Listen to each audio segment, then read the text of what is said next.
If you have not followed his Triple H Horse Racing podcast, you're missing out. It's one of the best podcasts in the country.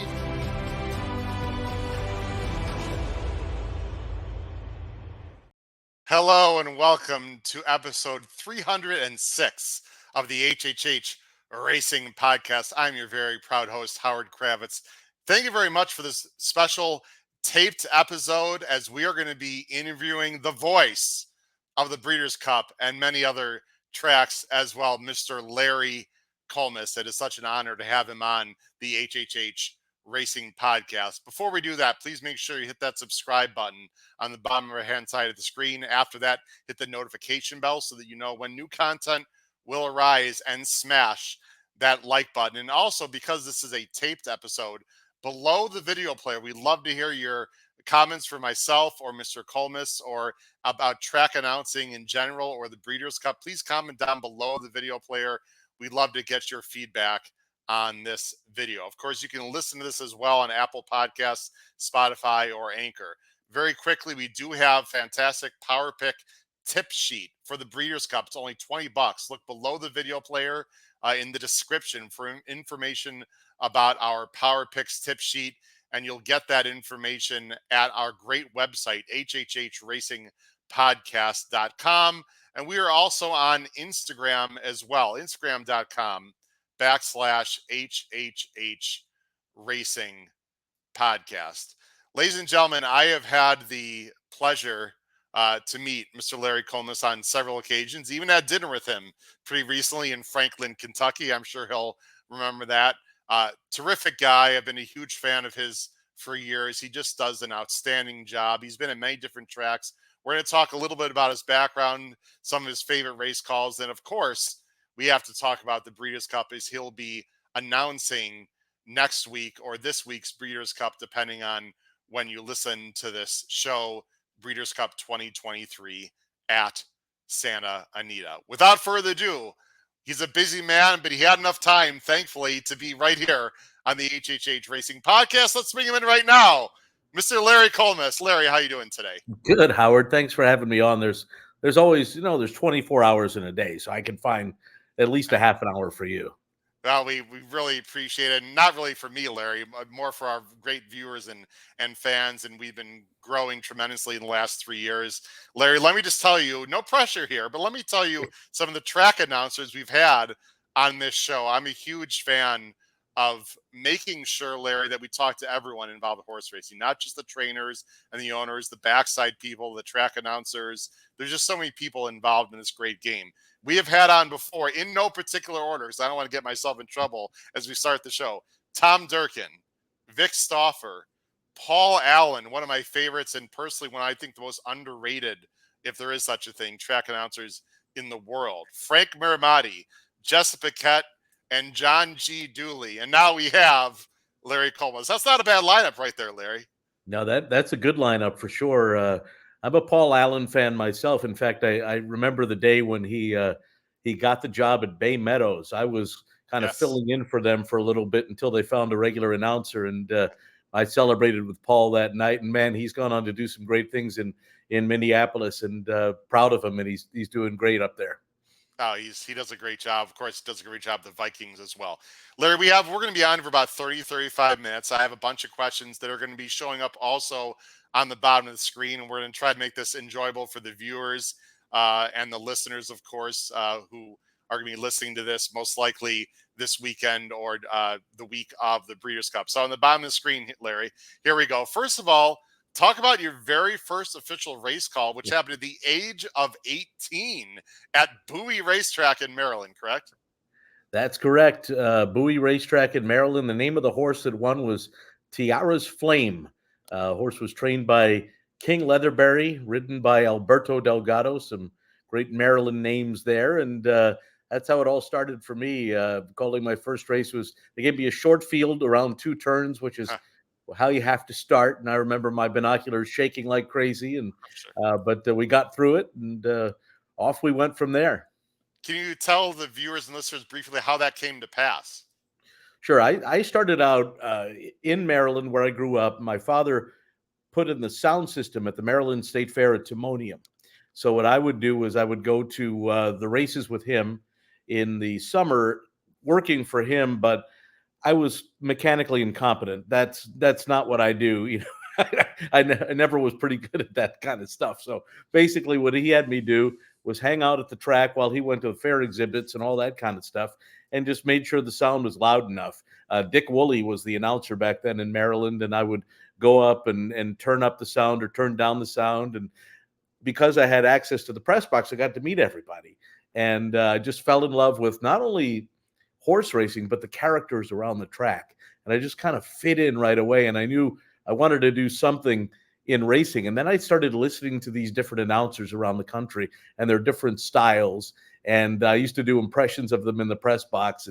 And one day, I remember it was Clem Florio, who was the handicapper for the Washington Post, said, "You should try to do this for real."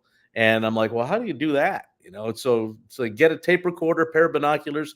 And Eddie McMullen was the name of the fellow that ran the press box in Maryland. And he found a spot for me at all the Maryland tracks. So on the weekends, I would help him out, be a gopher, and call races for practice in the press box.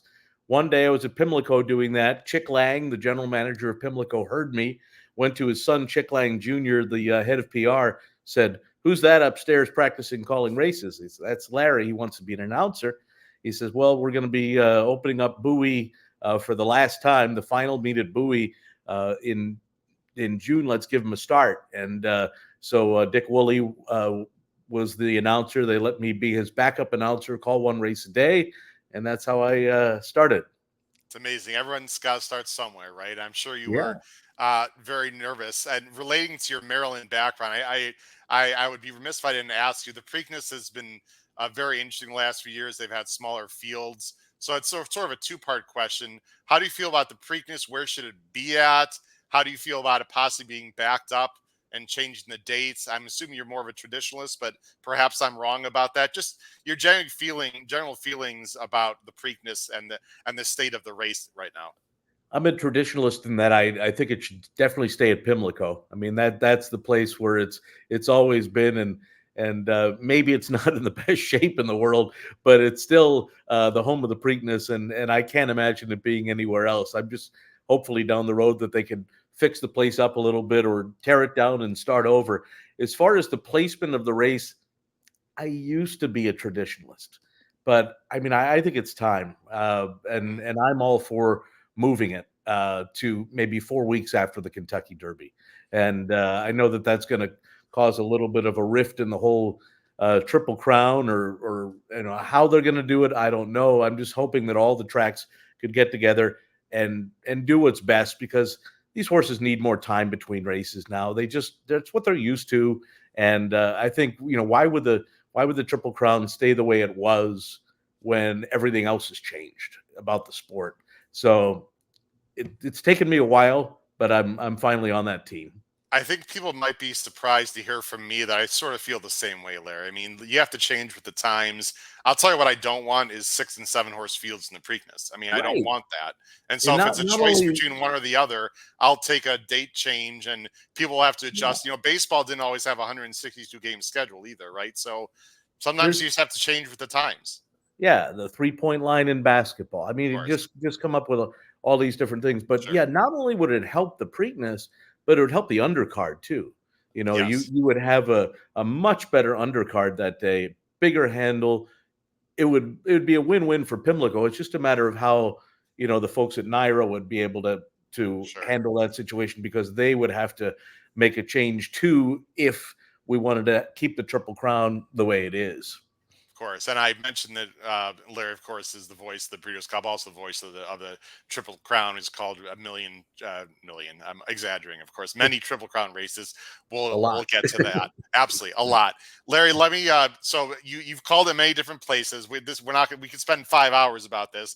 I found it interesting as I do my deep dive research. I did recall remembering this, and I double checked, but also called in Alabama at Birmingham racetrack, which I'd love to talk to you about. Maybe we'll talk about that another time. But Gulfstream, you started in 2007. Talk about Mhm. your just experience and your feelings for South Florida. And then also, there's been some debate question about the Tapeta service. I remember talking to you and Ron Nicoletti about the turf issues they've had down there, which hopefully you're going to be alleviated. Just talk about the fan base and your experience at Gulfstream, and then your overall feelings on Tapeta in general. Sure, Gulfstream's a lot of fun. I mean, I was the announcer there for quite a while. I started in 2007. I think 10 total years. I went through 2016 before I decided. At the time, also having the NYRA job, it just became too much. So I had to give up one of them, and maybe long term I made the wrong move. Who knows? But but anyway, I love Gulfstream Park. Love everything about the fun that we have there in the winter. You mentioned Ron Nicoletti, one of my favorite people in the world. We get to hang out there on a regular basis. The quality of racing obviously is fantastic. You get horses coming from Kentucky and New York, and they converge in the winter, and we get those great 3-year-old races. So the weather obviously is perfect.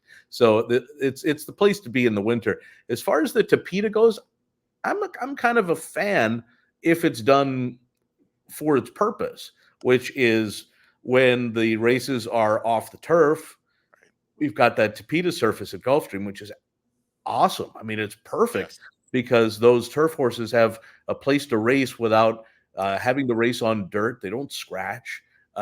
They stay in the races, and I think it's good. Now, I think we also saw too much Tapeta racing down there a lot of times, and the bettors didn't really take to it that well. But I think part of the reason that they had so many Tapeta races is they just filled better than the dirt races. The trainers entered on the Tapeta races, and I mean, you want field size, you got to make a decision one way or the other. Now, if that turf course at Gulfstream is in great shape this winter, then we don't need as much Tapeta. We can have more turf, and I think it'll be a great meet down there for sure.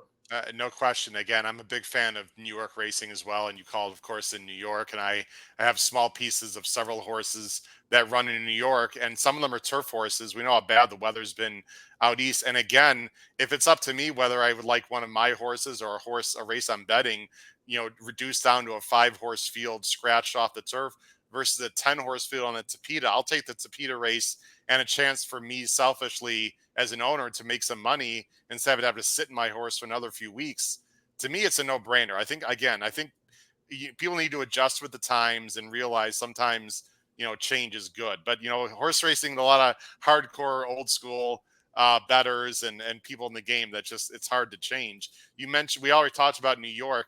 Talk about the fan base and the atmosphere calling New York or Monmouth as opposed to Gulfstream, because Gulfstream's pretty laid back. Everyone's in their shorts and flip flops. And New York, you've got hardcore people out there when it's 20 degrees, yelling and screaming at the trainers and the jocks. It's definitely a different atmosphere.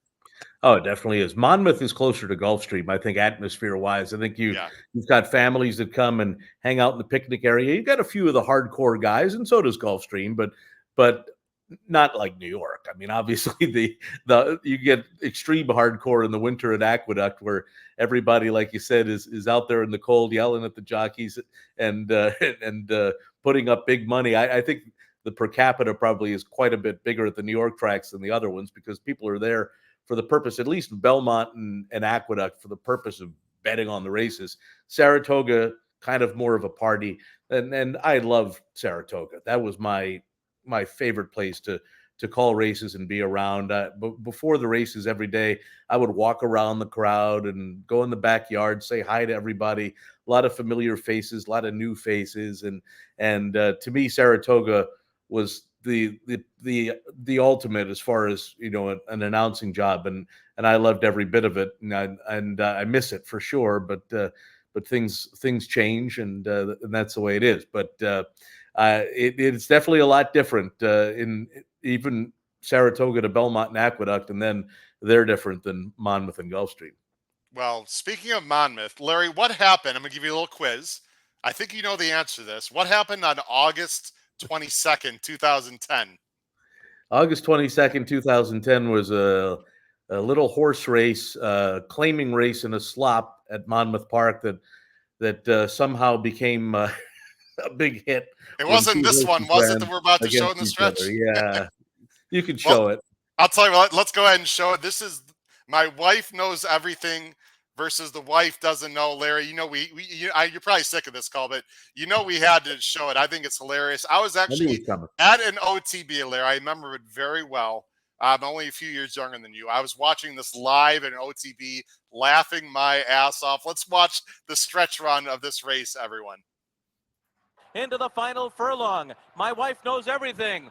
The Wife Doesn't Know. They're 1-2. Of course they are. My Wife Knows Everything in front. To the outside, The Wife Doesn't Know. My Wife Knows Everything. The Wife Doesn't Know. My Wife Knows Everything. More than The Wife Doesn't Know.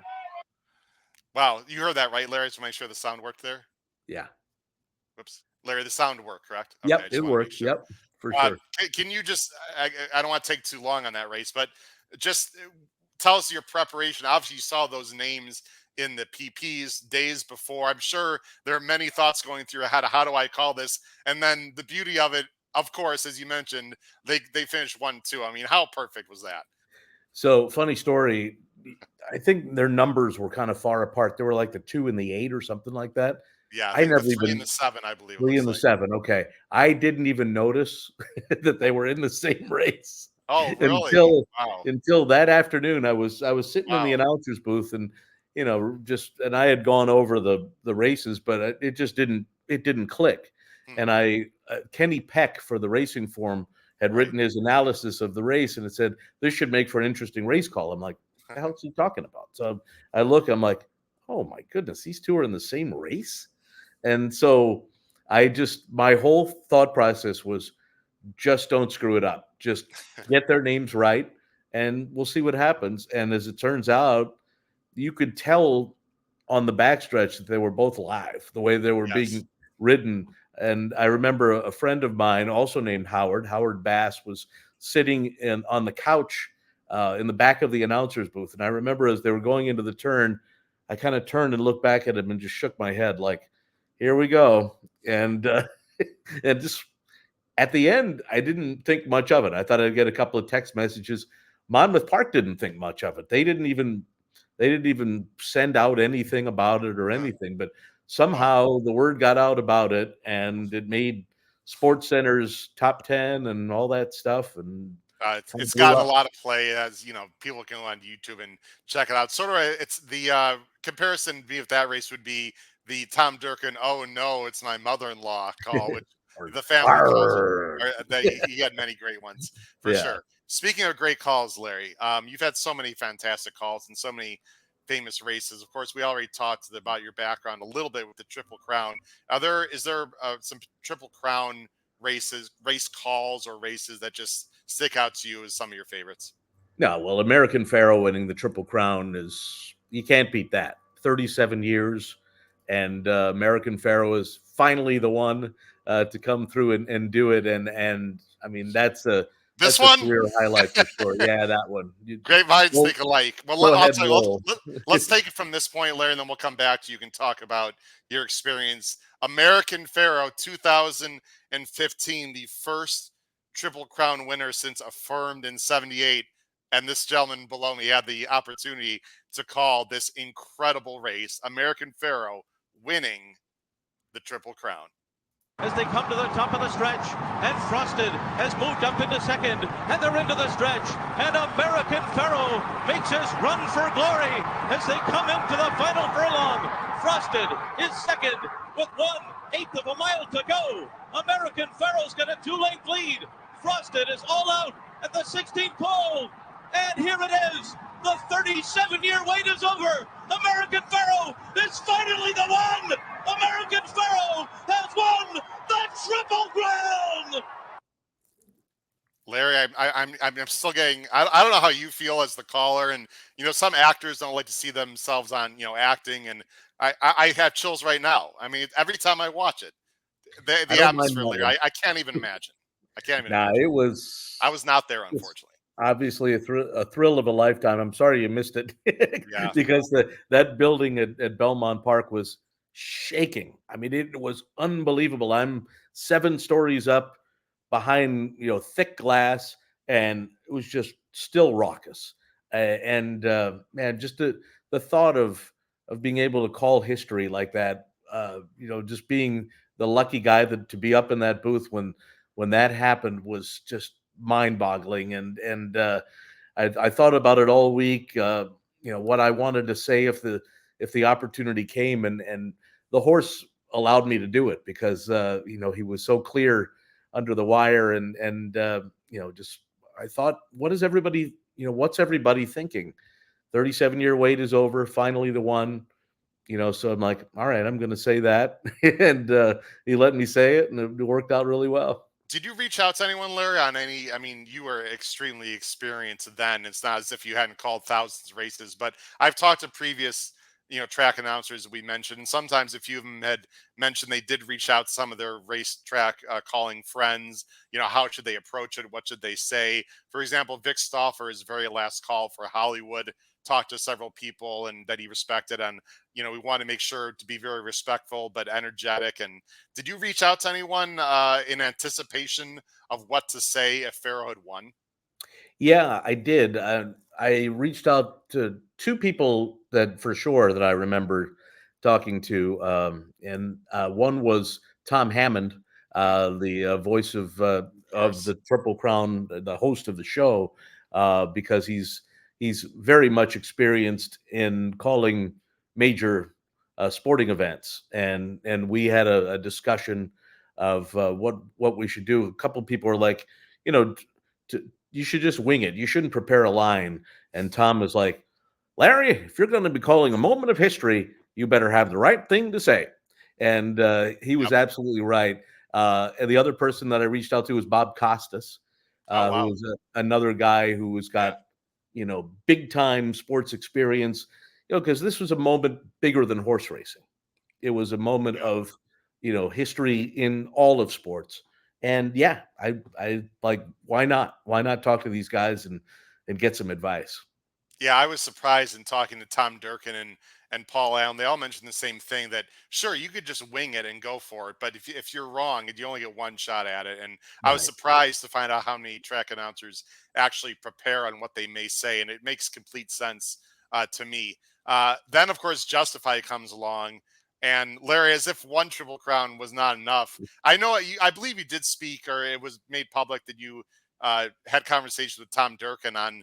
I mean, you got to feel bad for the guy a little bit, right? I mean, all those years. But talk a little bit about the Justify Triple Crown call and experience, and then I'll show the stretch run of that race as well.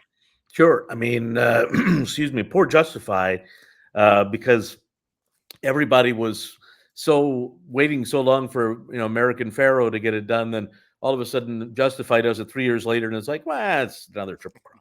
But it was an amazing feat to win the Triple Crown, Yes. and Justify did it without ever losing a race, retiring undefeated. It was just a incredible experience to be able to call him in the Triple Crown as well. And yeah, Tom Durkin, man, I all those years in the booth at Belmont Park, and I think he said he was 0 for 9 with Triple Crown attempts in the Belmont Stakes, and I mean, and unbelievable. he's told the story of him being stuck in traffic and listening to the race on the radio, and I remember he told me the story at Saratoga one day, and he used some harsh language referring to me as the guy that got to be in the booth that day.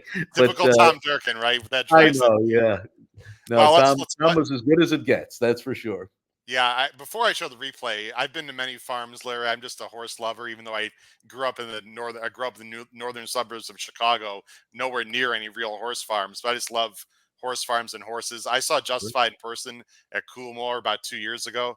Larry, this is the most impressive stud I have ever seen. I mean, what a specimen he was. He is just a beautiful coat, a big body, just an awesome looking horse. And speaking of awesome, let's hear Larry's awesome call of Justify in the stretch, winning the Triple Crown.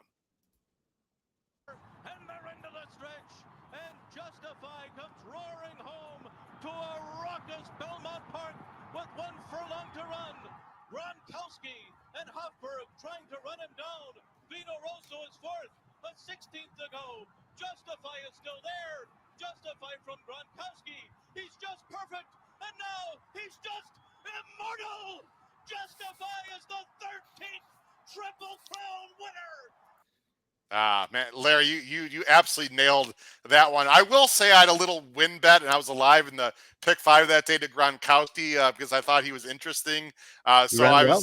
I have nothing against Baffert or Justify. I mean, it was another great story, but in a way, I was sort of hoping Gronkowski, when he saved ground, was going to somehow get by, but not on that day, sir. Not on that day.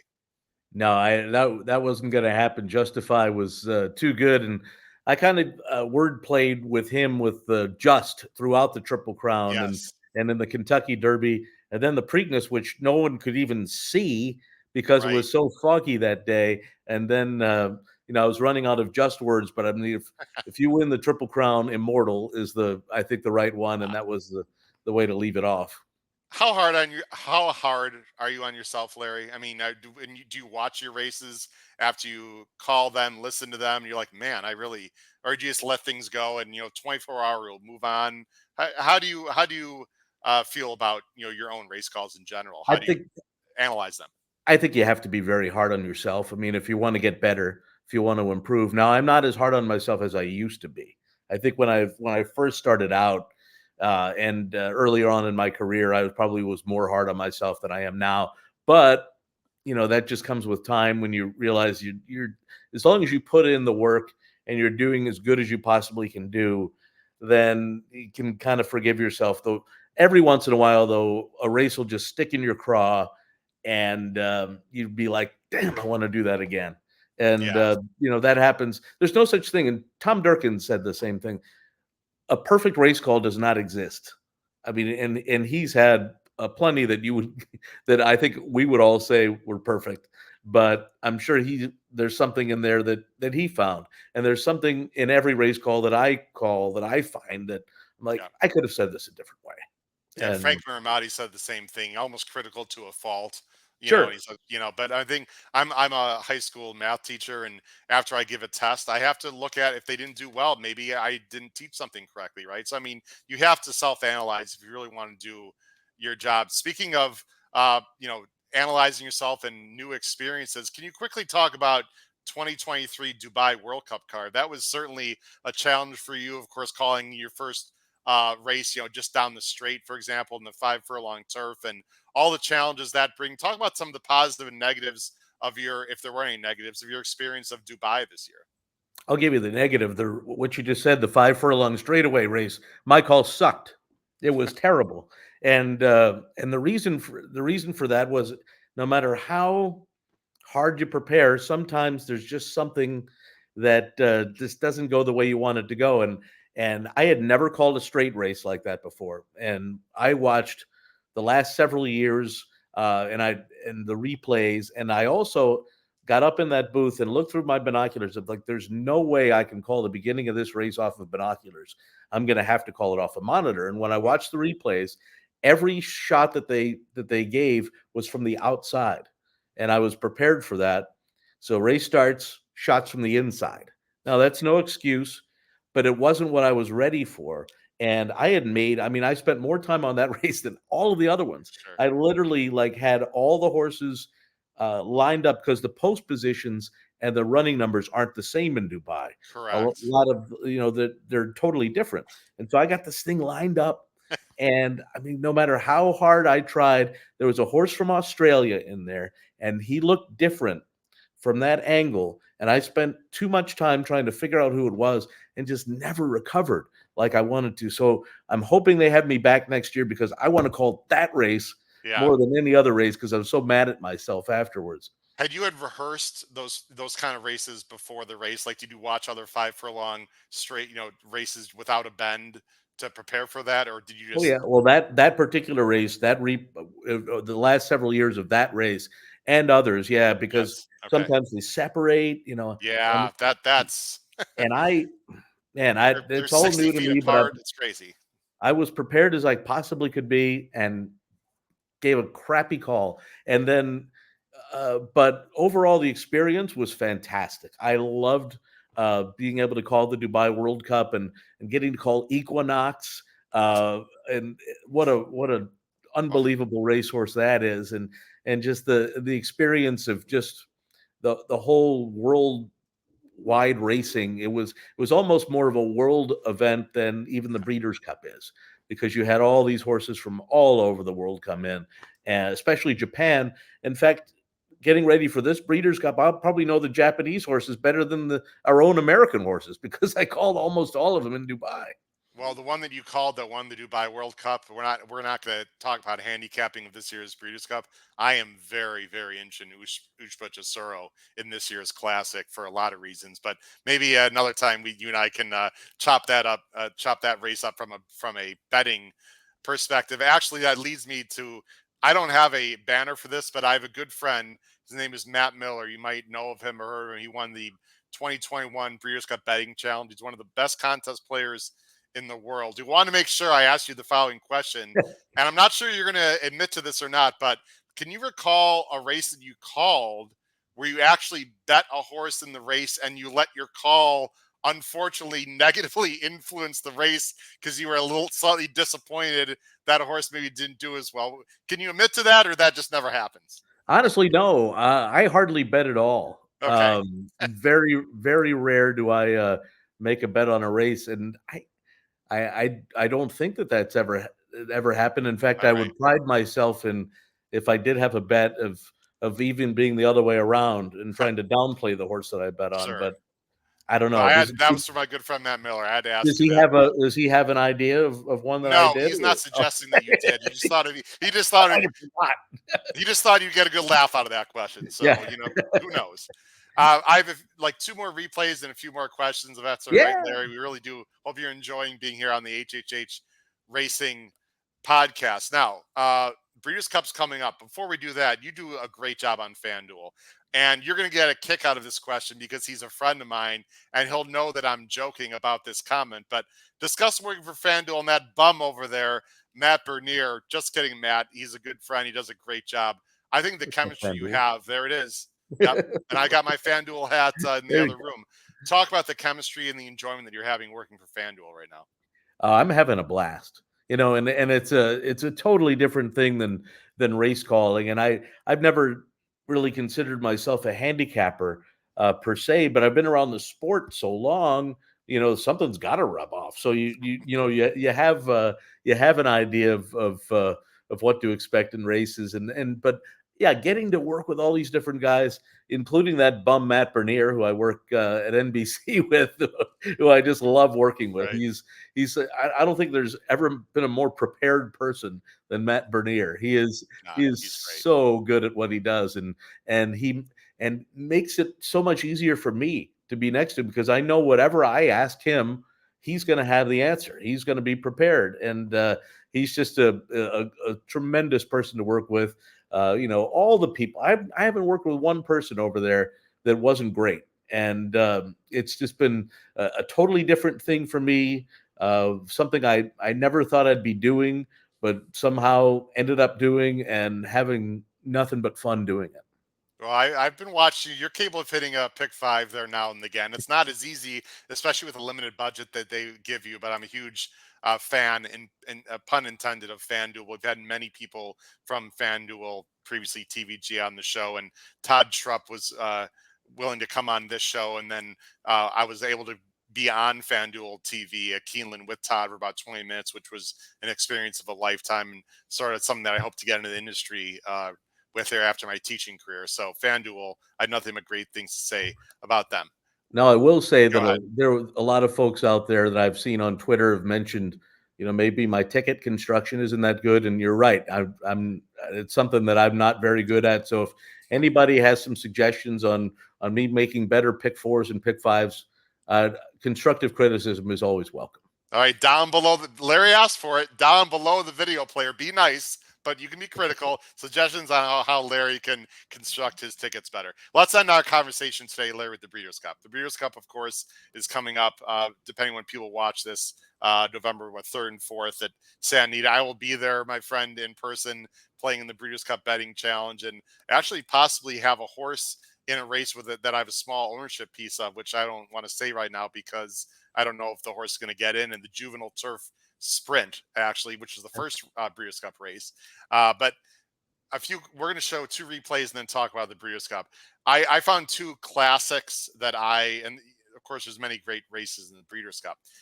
2 classic races that I personally, not only did I enjoy as a fan, but I enjoyed your call in particular. Without even saying which one, let me show you right now. Let me bring it up here on screen here. I need to stop sharing. Hold on 1 second here. I'm also the editor, the producer. I got a lot of things I'm clicking here in the background as we speak, unlike the great people you have at FanDuel who will help you out. But here's one of my favorite calls. This is Mucho Macho Man winning in 2013. Mucho Macho Man! Declaration of war! Fort Lauderdale on the inside! Mucho Macho Man has the lead close to home! Mucho Macho Man declaration of war! Will take charge of final bid! Mucho Macho Man! Man, you stretched that thing out, Larry. I mean, your voice, I could feel it in your voice. That was, I'm sure you did some rehearsing there. I don't know if you had a "will take charge" call, but the Mucho Macho Man thing just was fantastic. I love that call, Larry. Well, if you've seen the photo finish, you'd know that I should have never called that photo finish. It was like that. And so live, so I'm in the room next to where Trevor Denman called the race, the main announcer's booth, and I'm in this little thing called we call it the Kiev booth, the KIEV radio booth, and that's where I call the Breeders' Cup at Santa Anita every year. From the angle I was, which is just before the finish line, it didn't look that close, and I saw Gary Stevens do the fist bump, and I'm like, okay, go for it, call him the winner. And then I watched the first replay, and I don't know if I'm allowed to cuss on this. Go ahead, sure. Yes. But I like, oh shit, this is a lot closer than I thought. And I watched it again, and now I'm sweating, ashen white. Like, did I just call the wrong winner of the Breeders' Cup Classic? And then Mucho Macho Man's number comes up, and talk about relief. And that's the biggest mistake an announcer can make. Oh, right? the worst. The worst. And there's no reason for me to do it, but I vowed that I would never do that again. And then in 2016, in the same booth, I called Beholder beating Songbird on the wire. I didn't really like that race call, by the way. I had a little glitch in there that I said something about living up to his expected power, and I'm like, I didn't want to say that. But when they hit the wire, I called Beholder, and I did it again. I'm like, what are you doing? Yeah. And then she ends up winning that photo. Some people think she lost still. Oh, listen, I had Beholder that I needed. I still have friends saying that Beholder did not win. Well, because when they show we don't have to get into it, but the way the camera angle is slightly before the wire at Santa Anita, and it was a little misleading. Anyway, I hear the same thing. Like, Songbird still won the race. Please, let's get over it, people. Okay. Anyway, one more call for the Breeders' Cup, and I'd be remiss not to bring up the flight line call. I'm going to go ahead and show the end of the flight line call, and I do want to ask you a particular question, because we had a show soon after with Jay Privman, formerly of DRF, and many great Tom Law, the Saratoga Special, debating where Flightline fits in the pantheon of greatness, which you know where I'm going with that, because I do. You threw out the big S word in the. I'm not saying it was wrong. We'll talk about that though in a minute. Let's go ahead and watch the unbelievable Flightline and the stretch run, as I'm bringing up right now, of last year's Breeders' Cup Classic. They're coming to the top of the stretch. Life is good. And Flightline hook up as they turn for home. And Flightline takes off. Flightline has gone right by Life is Good and comes into the final furlong with a 3-length lead. Life is Good trying to claim the second. Kiva is third. Down to the 16th pole. It is Flightline. It is mind-tingling, jaw-dropping, awe-inspiring, Secretariat-like Breeders' Cup Classic win. He won it by 8 lengths on the wire. So obviously Flightline, I was there for that. I've been to the last 2 Breeders' Cup, Larry, and I had great view. I mean, Flightline was just absolutely unbelievable horse. You talked about, I'm sure you prepared for that call too. Were you always planning on bringing up Secretariat if he had drawn off? I'm assuming the answer is yes. And did you get any pushback from anyone at all about bringing up Secretariat to Flightline, the comparison? Just on Twitter, obviously, or Of X as it's course. called now. Well, Of course. that's a cesspool, Larry, Yeah, especially horse racing acts, as you well know. absolutely. No, I think most people were just as awestruck by his performance as I was. And no, he didn't win by 31 lengths, but Secretariat only won by 31 lengths one time. It's not like he did it all the time. Was he Secretariat like? I mean, look at his past performances. Just get a look at those and just say, oh my God, did he really do that? And I wish he had run more than 6 times, obviously, but it's just what a freaking racehorse. Oh, Just unbelievable. And he's got to be ranked as one of the all-time greats. Anytime you compare a horse to Secretariat, you're going to get some people that are like, no way, you can't do that. It's just not right. And but I decided, what the heck, if there's any horse that that you could compare him to, I think that Flightline would be right up there. yeah, I'd recommend people also just go on to YouTube or wherever you can find. Larry had so many great calls in the Breeders' Cup as well. A few quick questions. We'll let you go, Larry. I don't want to take up too much of your voice. You got a lot to call here. Some big Big races week. I hear coming up in about a week from now. On the bottom of the screen, any difficult names you've seen in the pre-entries that you got to worry about in this year's Breeders' Cup? What are you looking forward to most? Does the Classic not being the last race? I mean, you're going to give every race it's just deserve, and you're going to give it all, but you can just look at the bottom of the screen. Feel free to talk about any of those questions at the bottom. The difficult names are not too bad this year. I mean, I've kind of gone through them. I've got all of my Got index your cards cards? here, There they are. and I put them in sandwich bags for each Yep. individual race, and so I've gone over all the names, and there's a couple that are interesting. And I got a kick out of the fact that there's a horse named Kalina, and my longtime boss at Monmouth Park was Bob Kalina. So I was gonna maybe get something in the call like that, but no, I think that the names are okay. The Japanese horses I've had a chance to call, so that helps. Sure. I'm looking forward the most. I think. How about a Dare Manor against Idiomatic? Oof. I think that's going to be. I mean, they're both on a roll. So that distaff that's an exciting little matchup. The Classic is so wide open. I think You mentioned Ushba Tesoro earlier. I think he's got a major chance in there. I mean, if you look at numbers, White Barrio ran just a monster number on the thoroughgraph sheets last time out. So I mean, there's a bunch of horses that I think could win the Classic this year, besides Arcangelo and Arabian Night. But I think what I'm going to be concerned about the most in regard to the last part of that question is having enough voice left to call the sprint and the turf sprint after the Classic, because usually Classic you just shoot your wad, I guess as you say, and you're done. But there's two more after that. So I don't want to hear what you're going to say, but I'm assuming you've thought about what you may say if Cody's Wish wins the dirt mile. I haven't thought about, because I've got to still think about that, because we've had so much fun with Cody's Wish already. I mean, I don't know what I can do with him. But hopefully in the next week we'll come up with something. You got to do me a favor. I'm gonna spoil what I said earlier. The horse I was mentioning that I have a small ownership piece of is Shards, who actually might just get in the juvenile turf sprint.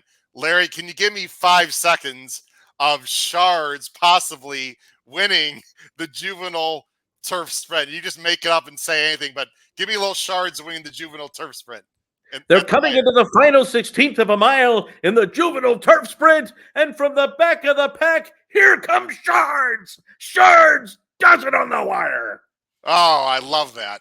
Man, you don't know how happy you just made a lot of people right there. More happy if he wins at 20-something to 1 in the Breeders' Cup juvenile turf. Thanks, Larry. Kelsey Danner, right? Kelsey Danner trains over. He's talented. He's talented. He just finished a close third at Keeneland. Okay. miss waves, who's going to be half the price. And Shards had a tougher trip. So Shards is an interesting long shot if he gets into that race. Well, Real good luck. quick, and Larry, appreciate you being on the show and spending this much time. Do you have a favorite horse? Do I have American Pharaoh as my favorite horse? But barely, because other than him, Holy Bull. I Oh, oh, loved wow. Holy Bull so much.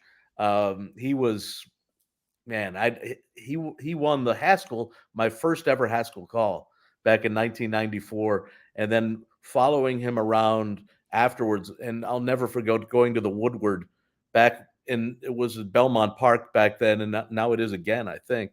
But he won the Woodward against an unbelievable field, and Tom Durkin said he toyed with the best horses in training. And I remember watching the race and like crying in the grandstand. I was so happy. And of course, his Travers, when there was cause for concern. And my favorite part of that Durkin call was, "What a hero!" when Yes. when they hit the wire. But I had a chance to go to Darley and see him before he died. And man, he was as feisty as ever at age 26. I fed him a carrot. I thought he was going to take my hand off. And I'm like, whatever, Mr. Bull, you can do whatever you want. You're my man. What a great horse. Do you have a favorite race track to call races at? Favorite race? Not Kentucky Downs. No, Sorry. I was there for the first time there a few weeks ago when I had dinner with you. That is wow, that's tough. Brutal. It's brutal. But I would say I really enjoy Del Mar. I love the announcer's booth there. Great view, nice open air booth. It's pretty spectacular. And the last question we have for you for today is: do you have a favorite race call that is not your own? Well, so many Durkin calls. So I'll give you the Durkin's Durkin's Travers with Holy Bull, his Real Quiet Victory Gallop. A picture's worth 1,000 words. This one's worth $5 million. Unbelievable. I give up trying to beat that one. And this is unbelievable. The Trevor Denman call of Zenyatta was just spot on perfect. And so I have to say those three. A bunch of track announcers, including Paul, and as mentioned, Tom Durkin's cigar call in the Breeders' Cup Yeah, is one for sure. as another one. Yeah. Just again, there's just so many I great mean, calls. Durkin, you come up with like 10,000 of them. That are amazing. Just absolutely spectacular. As I'm just looking at a few things on my screen, we're all set. Larry, just before we let you go, just let the viewers and listeners know who are listening to the show. Once I'm done here with Larry Collmus, I do have a short segment with Peter Thomas Fornatale of In the Money Media talking about some of the great things they have going on with In the Money Media. So stay tuned here when I'm finished with Larry. Larry, it has been an absolute pleasure, sir. I hope you've enjoyed being on the HHH Racing Podcast. You're just a fantastic person to talk to, and like I said, I've had a chance to meet you in person and break bread with you, so to speak. And my friend, I hope we get to do it many more times. And good luck calling this year's Breeders' Cup at Santa Anita. Well, thank you, Howard. It was a pleasure being on with you and having dinner with you at Sol Azteca in beautiful Franklin, Kentucky. But Yes, sir. We're looking forward to the Breeders' Cup, and hopefully we'll have some great races, and I won't screw up the calls. No, you definitely won't. Tune in to NBC and Peacock and all the other networks for Larry Collmus of the 2023 Breeders' Cup at Santa Anita. Take care, Larry. Have a great afternoon. We'll see you down the road. See y'all. Bye-bye. All right, that was Larry Collmus. What a gentleman. Fantastic track announcer. Just does a great job to give us that much time during his busy schedule as he prepares for the Breeders' Cup. Is really just outstanding. I'm going to show a short segment. This is a taped segment, but don't go anywhere. This is very much worth your while.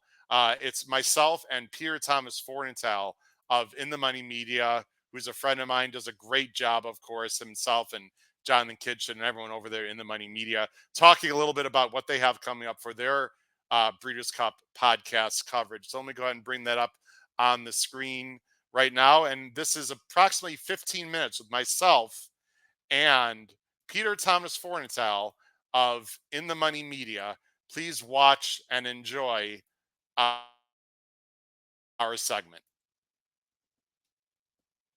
I'm joined by good friend and friend of the podcast, the hardest working man in horse racing. I know some people, Pete, send me emails recently saying, wow, Howard, you've got a lot of shows. But you, sir, have a tremendous amount of content within the money media. Thanks for joining us tonight. How you doing? I appreciate the compliment, Howard. But anytime somebody says that, I say, take a look at what Dave Grenig and the DRF reporters and somebody like Steve Bick does every week, pumping out 15 hours, makes us look like dilettantes. But I appreciate the kind words, and I'm really enjoying this. What a fun work day this was. We did a little home and home on the different podcasts. Began at 8:00 a.m. Eastern and end just after 8 p.m. Eastern. And good to get to spend some time with you, my friend. Absolutely. Well, thanks for joining us. We do appreciate the promotion. The Cody's Dorman interview and that story is fantastic. And the interview, of course, Tuesday night was absolutely fabulous with a huge amount of viewership. So thank you for helping us promote that very special story. You mentioned very quickly on that when I was with you that you had a chance to meet the Dorman family. What a great group of people. Oh, terrific. Not really meet so much as see them speak up close at the RTIP last year. That presentation might be available, actually, for those looking, but obviously you did a great job the other night conveying that story. And I know, Paul Halloran, one of your compadres, been very much across that from the beginning, and just can't wait to hear more from the Dorman family. And we'll see what the next chapter is at this year's Breeders' Cup. For sure. Well, Pete, you mentioned when I was on with you that a rising tide lifts all boats, and I couldn't agree more. I appreciate our camaraderie and friendship between our two podcasts. Let's talk about what you have coming up on In the Money Media, because you have a tremendous amount of coverage. I just noticed as we're filming this Tuesday night, I just received an email from Tyler Wisman, who just brought out some of your very first intel that you guys have. As we speak here, I'm going to go ahead and bring up your website. Tell everyone briefly, because it would take hours to talk about what you have coming up on the network for the Breeders' Cup, sir. There's a ton of stuff, and a lot of it's going to be free. We just started in on putting together the Monster Pod lineup for this year. That's a free show. We're going to have the Pro Player Roundtable once again. That's going to be free. We're looking now at inthemoneypodcast.com, a great place to go. Check out all our partners. You see there, we distribute Nick Luck in the USA. Owner's Box with Billy and Michelle are going to have special content. Matt Bernier as well. But I do to your audience specifically, Howard, because I know we are dealing with some hardcores, with some people looking to make noise in the BCBC, etc. And I want them in particular to check out what we've got cooking over on the In the Money Plus side. Going to have a ton of extra coverage, more write-ups on the Euros, betting strategy for different budgets, all kinds of stuff, the final grid picks, all that stuff. inthemoneypodcast.com/plus, the place to go to check that out. And you're demoing now our YouTube channel, In the Money Media. Thank you for that, because that's where you can go. You'll see all the Monster Pod videos. JK and I popped one up there today just on our sort of initial 3 thoughts from each of us on the various Breeders' Cup races. And there's just going to be a ton of content. And I think it's going to be very complementary with what you and the team are doing over on the HHH side. Absolutely. The plus is fantastic. If people have not looked into purchasing that, it's absolutely well worth it. And Pete, much like myself, I'm not looking to sell my Breeders' Cup tip sheet for 70, 80 ridiculous dollars, a ridiculous amount. Our particular Breeders' Cup tip sheet is for $20. I know that you believe in making it reasonably priced for the people. There's really no reason to overcharge, because we want to grow this wonderful game of horse racing, and there's really no reason to pinch the bettors, because winning money at the track is already difficult. Exactly. And I think we're united in this, Howard, where this isn't what you might call the tout model of, we'll talk about this, but then if you want the A+ picks, go and check out this. For you and for us, you're going to get a ton of stuff for free just watching the regular coverage. But what's nice about the Plus service is some deeper dives, some extra information, and just have everything laid out in one format for you. And in both of our cases, it's just nice to be able to, we take 100% of the money that comes in on the plus side, and we just reinvest it in the product so we can continue to bring you the best content possible over at inthemoneypodcast.com, in the money media, wherever you get your podcasts, or over on the YouTube side. And I think we're very much united in that approach to this premium content. It's a little bit more when, with podcast, the Patreon Substack model, as opposed to the old school, gambling touty model that frankly I find a little cheesy. Yeah, I agree with you. Now, let's talk about the Breeders' Cup specifically. I'm going to return the favor and ask you some similar questions that you asked me when I was on your podcast. Let's first talk about some favorites. Now, you had a great podcast earlier with JK where you were talking about buy, sell, or hold. It's one of the more favorite things that you do on your show. And if people didn't have a chance to see that, of course, you could check that out on In the Money Media in many ways, of course, through the YouTube channel, Plus, etc. Favorites over the weekend as of now. Of course, we don't post positions. Heck, we don't even have official entries yet. I know you're a big fan of Tamara. There are some favorites, first of all, that you really, really are going to be pressing up in horizontally or vertically.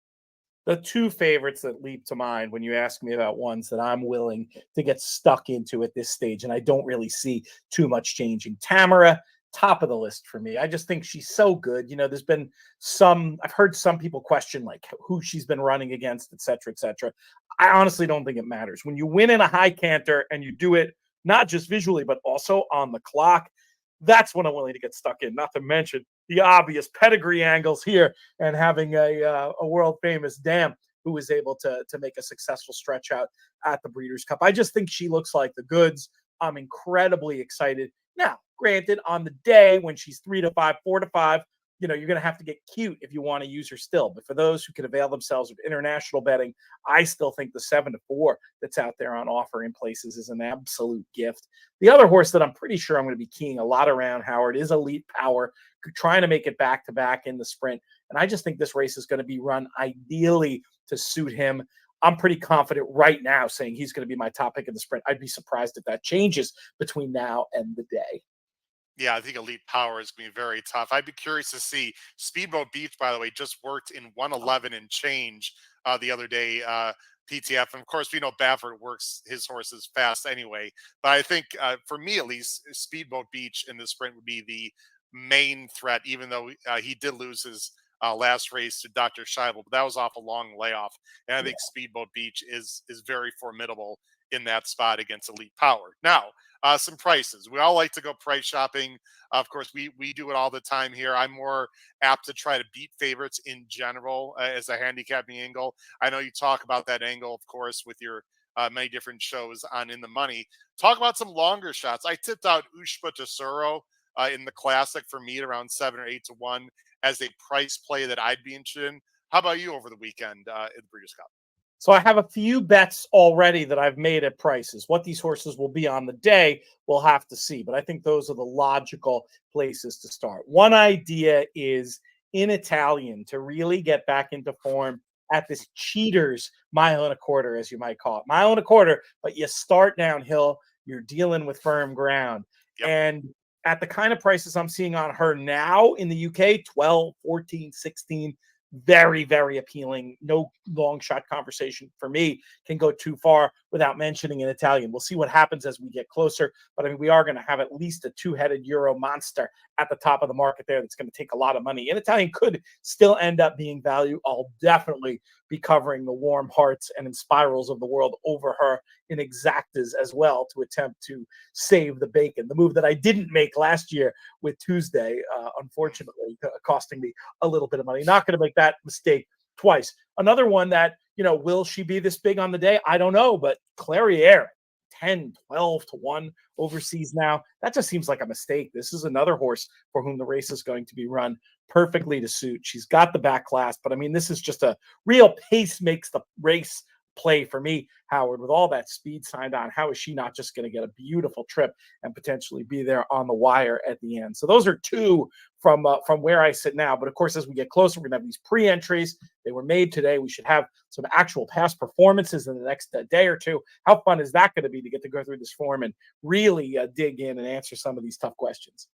It's one of my favorite days of the year when the Breeders' Cup PPs come out. Although we've seen these horses run all year, Pete, and we know these horses, of course, but not the Euros as much as I'm sure you are deep diving with great people like a Rob Dove and a Klaus Ebner, and we have our own and Davey Lane, who's going to be with us. Actually, was with us on Wednesday already.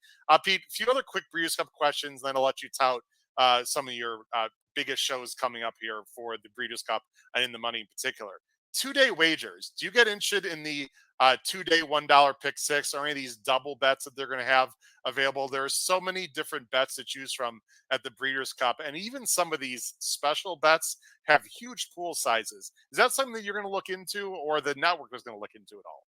Absolutely. We'll have coverage on the plus side of some of those and on the free side too. We haven't exactly figured it all out, but I say it time and time again. I mean, obviously, when you're looking at different bets, takeout is one of the first things you should be looking at. But the general concept of game selection, very much underrated by horse players. And in these pools where you're going to see less computer money historically, you have a real opportunity to get prices that are, better than they quote unquote should be. And anytime you have a chance to get in on your opinion in a way that you're confident you're going to be getting a fair shake and not necessarily having all the equity ground out by external forces, that's something you got to look at. And I think these 2-day wagers are definitely places I'm going to be looking to express some opinions. What we say, we put this forward last year. It was the thing that got the most feedback of any idea we put out there on any of the shows, was this idea of grading your opinions in the 14 Breeders' Cup races. Okay, so you can go from an A, you're super confident. If you're wrong, you're wrong. You're willing to bet your money, all the way to an F, you wouldn't bet it with your friend's money. And then when you see how your strongest opinions line up, that's a great way to decide which pools you want to be in. Maybe some of your best opinions are on an island, and that tells you you're going to want to stick to win. You're going to want to stick to verticals. But let's say you have in that cross day double where you have 2 A opinions or a B plus and an A. That tells you that's where you're going to want to spend some of that attention. And, it'll really help you choose which pick fours, which pick fives, which 2-day wagers to play if you look at your sort of approach to betting the Breeders' Cup a little bit more holistically, as opposed to, just trying to go race to race where you can easily get caught with your pants down.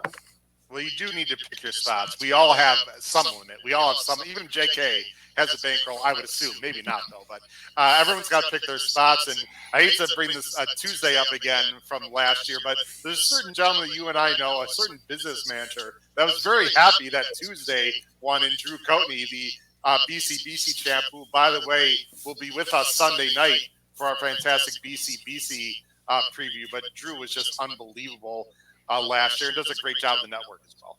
He's terrific. I mean, not only is he the reason, really, in many ways, we've expanded. Without Drew Coatney, JK and I might just be 2 guys with a podcast. And I think we've been fortunate with Drew's help and the help of people like Tyler Wisman, who you mentioned before, like James Millar, to really grow this into a little bit of a media entity. But Drew's got a great opinion, and he is so good at making a plan and trying to follow that plan and doing it very analytically. And he knew what he needed, and he needed Tuesday in that spot. And look, I liked Tuesday too, and I was okay in some other bets. I just don't know why, with all the equity I had in Italian winning, I didn't need to do a whole lot in the double to have like a major score there. So it was one of those where, you can be right and wrong all at the same time. That's horse racing in a nutshell, isn't it? Well, perhaps this year's Tuesday will be Onesto in the Breeders' Cup turf, sort of that other Euro, right? That's overlooked. We'll have to see, Pete. Let's close out with some shows you have coming up, and you can be as specific as you like. There are so many great shows you have coming up, similar to our network. But for people that are going to be, deep diving into the Breeders' Cup, which shows coming up on In the Money Media would you recommend highly? The top 3, the Monster Pods. So we're going to do 14 guests for 14 races, starting recording them tomorrow, and we'll just start drip-drabbing them out. I always recommend folks check those out. We've had great feedback over the years. People like Brittany Hurt and Randy Moss. We're going to have it'll be an all-star cast to do those Monster Pods. JK will host half, I'll host half. I definitely have to nominate that one. It's good because you get started early. We do that off the pre-entry, so you have an opportunity to really get going before we have everything final. And then 2 others that I would say would be on my must-listen list. We have our show We've been doing these final answer shows sponsored by TaylorMade and Medallion Racing for Derby and Breeders' Cup. And boy, they're just the best partners, not least because Philip Shelton, who is the managing partner, one of the managing partners of Medallion, is a great handicapper with a terrific opinion. So he'll join me, Vanessa, Ryle, and JK, and we'll do that final answer show. That's going to air. If you're in the Lexington area, you can actually go watch a simulcast of it live on Wednesday night, but it'll drop on YouTube. We'll live stream it Thursday, and it'll be archived from there, and it'll show up wherever you get your pods. And the other one that I don't know exactly when I'm going to record yet, probably sometime next Thursday. We're doing a pro player roundtable. Sean Borman will be back. It looks like Duke Matisse is going to sub for his brother Paul Matisse on this one. But just listening to those two shoot the breeze about the Breeders' Cup for 90 minutes or so, you can't help. Forget my role as sort of the conductor there. You can't help but learn something when you listen to guys that smart give their opinions about something as cool as the Breeders' Cup. And just to clarify, that roundtable will be the Thursday of Breeders' Cup week, correct? Correct. The final, the pro player roundtable will be the Thursday. They'll basically be releasing on the same day. I don't know what'll come first, but yeah, those are kind of last minute things. The stuff to get armed early with, and we'll put them up as individuals on YouTube as those monster pods. But then, yeah, Thursday before the big day, we're going to have a ton of good stuff cooking in the form of the final answer show and also the pro player roundtable with Duke and Sean. Well, Pete, I really appreciate you coming on to this show. I've had the pleasure of spending much time with you at the Breeders' Cup the last 2 years, especially 2 years at Del Mar. I got up close and personal view of what you do behind the scenes, and I look forward to seeing you again, my friend, with the rest of the BC crew out at beautiful San Anita coming up here in just over a week. PTF, thanks a lot, and good luck with all your shows and everything on In the Money Media. Thank you, my friend, and shout out to the crew. You guys do an awesome job. Thanks. Take care. Have a great night. All right. That was Peter Thomas Fornatale of In the Money Media. Does an unbelievable job there. Please make sure you check them out. This has been a great show. I hope you've enjoyed my conversations with the great Larry Collmus and Peter Thomas Fornatale of In the Money Media. Please make sure you check out all of our shows coming up the week of the Breeders' Cup. We have 4 of them: Sunday, Monday, Tuesday, and Wednesday. You do not want to miss them. For those two fine gentlemen, I have been your host, Howard Kravitz. This has been episode 306 of the HHH Racing Podcast. As we always say at the end of our shows, crush your bets at this year's Breeders' Cup. Take care, everyone. Have a great night. Bye-bye.